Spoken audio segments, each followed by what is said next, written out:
La iglesia rechazó a este joven por su pasado, pero 5 años después, él hizo algo en ese mismo altar que dejó a todos arrodillados. Mateo llevaba tatuajes que no eran moda, sino un mapa doloroso de su antigua vida marcada por pandillas. En su piel también estaban fechas que prefería olvidar y símbolos que hablaban de heridas profundas.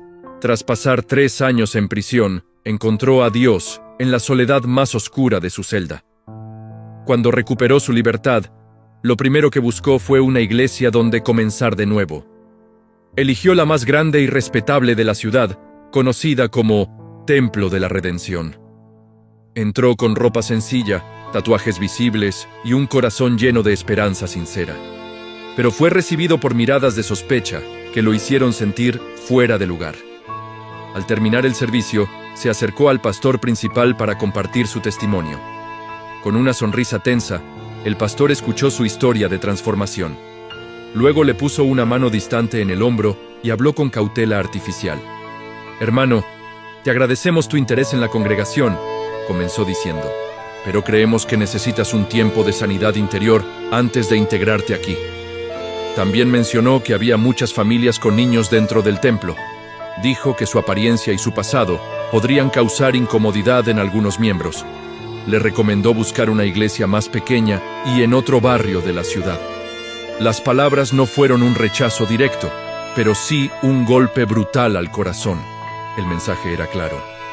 No eras lo suficientemente bueno ni lo suficientemente limpio. Mateo salió sintiendo que la redención que creyó encontrar era una ilusión rota. En medio de su desesperación, hizo una oración quebrada y sincera a Dios. «Si tú me aceptas, Señor, yo construiré mi propio lugar en ti», murmuró. Esa misma semana consiguió empleo como ayudante en una obra de construcción.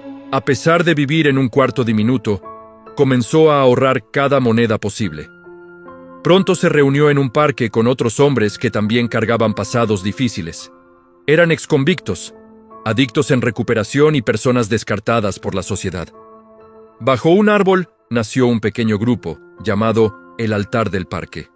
Se reunían para estudiar la Biblia y apoyarse mutuamente en sus luchas. Mateo compartía lo poco que sabía, pero sobre todo compartía amor genuino. Ese amor era el mismo que sintió en la celda donde conoció a Dios. Con el tiempo, el Altar del Parque comenzó a crecer sin que él lo buscara. Pasaron de 5 personas a 30, y luego a más de 100 almas sedientas. En 5 años, se convirtieron en una organización sin fines de lucro. Ayudaban a hombres y mujeres a reinsertarse en la sociedad con dignidad. Les conseguían empleo, vivienda temporal y acompañamiento constante. Mateo estudió por las noches para ser consejero certificado en adicciones. Su reputación de transformación auténtica llegó hasta empresarios influyentes. Algunos de ellos habían sido víctimas de delitos en el pasado y estaban conmovidos. Esos empresarios empezaron a donar recursos para apoyar el proyecto. Con ese apoyo económico, Mateo compró un terreno enorme y abandonado. El terreno estaba justo al lado del Templo de la Redención que lo rechazó. Allí comenzó la construcción del Centro de Segundas Oportunidades. El complejo incluía talleres, aulas, un gimnasio y una capilla sencilla. Cuando estuvo listo, Mateo organizó una gran ceremonia de inauguración. Envió una invitación formal y respetuosa al pastor del templo que lo rechazó. El pastor asistió movido por curiosidad y por un peso de culpa en su corazón. La plaza central del centro estaba llena con cientos de personas transformadas. Había hombres de traje que antes vivían en la calle y mujeres que recuperaron su familia. También había niños que ahora disfrutaban de la presencia de un padre restaurado. Mateo subió al podio cuando llegó el momento de dar su discurso. Miró directamente al pastor sentado en primera fila con rostro serio. «Hace 5 años pedí un asiento en su banco», dijo Mateo con calma. «Me dijeron que no era el momento y que no era el lugar para mí. En ese instante pensé que Dios también me rechazaba», agregó. La multitud quedó en un silencio profundo y expectante. Pero hoy entiendo que ese no fue el sí más grande que Dios me dio.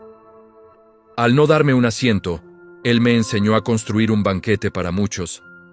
Dijo que no construyó el centro por orgullo, sino para honrar la gracia de Dios. Recordó que Dios no ve el pasado tatuado en la piel, sino el futuro en el corazón.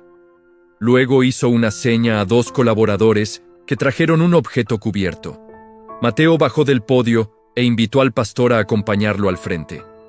Juntos, retiraron la tela que cubría el objeto preparado para ese momento. Debajo había una placa de bronce destinada a la entrada principal del centro. La placa decía: Centro de Segundas Oportunidades, fundado en el amor de Dios. Incluía el versículo: El que está en Cristo nueva criatura es, lo viejo pasó. Y en letras pequeñas añadía: Agradecimiento especial al Templo de la Redención. También decía que la puerta cerrada del templo enseñó a construir una puerta más ancha. Al leerla, el pastor rompió en llanto en plena ceremonia. Se arrodilló en el suelo y tomó la mano de Mateo con sinceridad.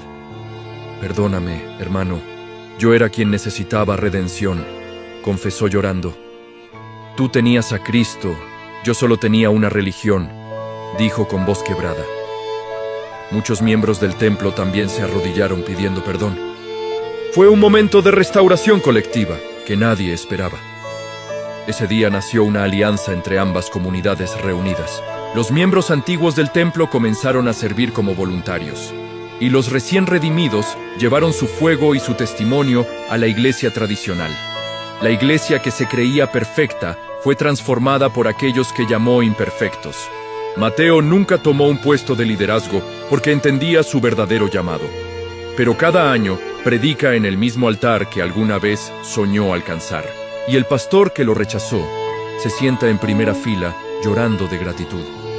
La ciudad aprendió que a veces el rechazo de los hombres es la herramienta que Dios usa para lanzar tu verdadero destino.